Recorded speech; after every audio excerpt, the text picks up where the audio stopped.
So what Bharata mentioned in the Natya Shastra were 4 styles of dancing.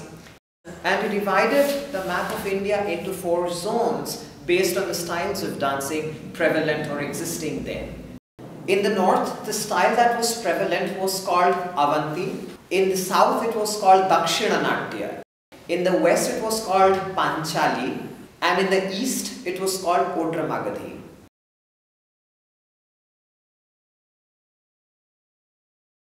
Basically, they were forms. They were practicing forms which was not meant to be visualized or heard by any mortal man. It was only meant for the gods. So, and performing arts per se, taking together basically theatre, music and dance. These are the 3 performing art forms that we have, were all one. They were not separated or segregated from each other. So dance and music were a part of a theatrical performance. It was in the 12th century that dance and music got separated from theatre.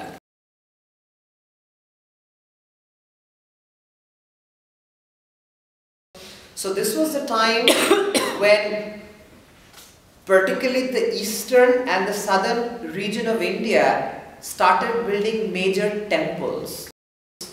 And in these temples, the deities that were housed were literally treated as the emperor of that sovereign land. And as part of a kingly or a royal ritual, the practice of having temple dancers and musicians came into being. Before the practice of temple dancers or temple musicians started, dance was believed to be practiced in heaven. So during this time, there was this huge temple of Lord Jagannath in Orissa, which is the eastern part of India. Now the temple of Lord Jagannath is considered to be the most ancient temple in the world. And its rituals were actually developed and modified during the time of Adi Shankaracharya in the 9th century. So this was a time when women dancers were apprenticed or dedicated to the temples for service.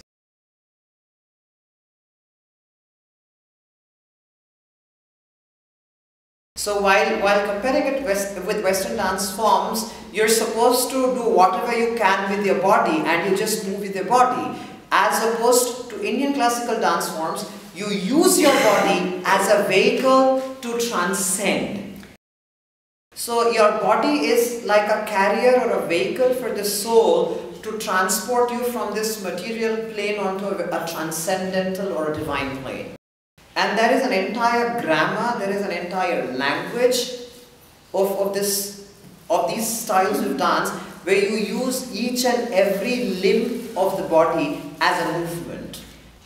And this grammar is actually set, and this grammar has been passed down to us since millions of years. So as Indian classical dancers, we cannot strip ourselves of the history that we are carrying since then. History as old as literally human civilization. And as performers, we are believed to be remembering, or we are supposed to be remembering, the entire history and grammar that has been passed down to us, whether orally or literally. And this whole form of God in the form of Krishna came into existence. And Krishna was a deity or a god who was very easily approachable. He was very human in nature. So it was very easy for people to correlate to that particular deity. Krishna could steal, he could flirt with women, he could dance around with women, he could have fun with men, he could be beaten by his own mother, yet he could be an able ruler, he could be like a friend, philosopher and guide who could create wonders.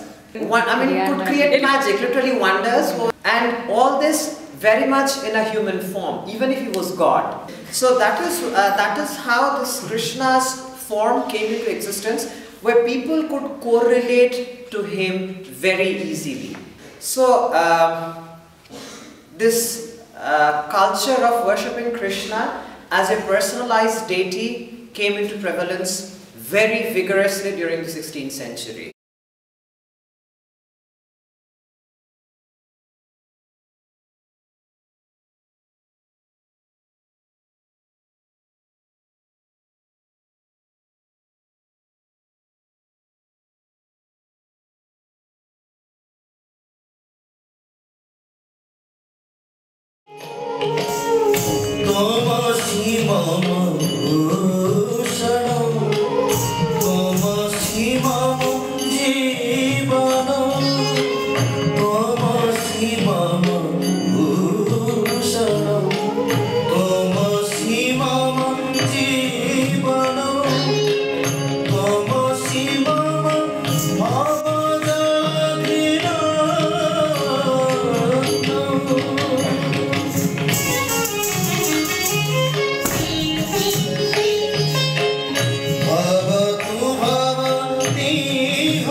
Was just called, because dance had degenerated so much that it was it was talked about in a very derogatory term as just nacha, some mere kind of dance, or Odia nacha, a dance of the Odia, some crappy dance of the Odias.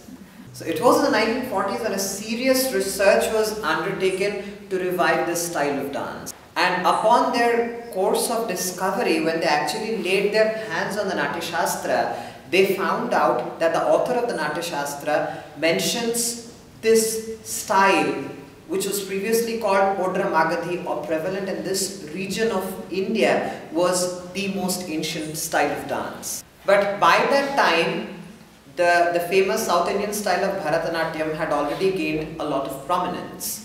So it was in 1954 that this particular style of dance, which they called as Odissi, was presented anywhere outside Orissa in New Delhi.